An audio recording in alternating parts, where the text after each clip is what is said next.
Dobar dan, lijepo vas pozdravljamo. Sa mnom je francuski pisac Jean-Baptiste Delamont, bienvenue.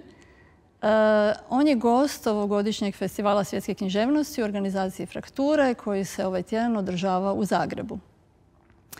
Jean-Baptiste Delamont jedan je od najsnažnijih glasova svoje generacije francuskih spisatelja.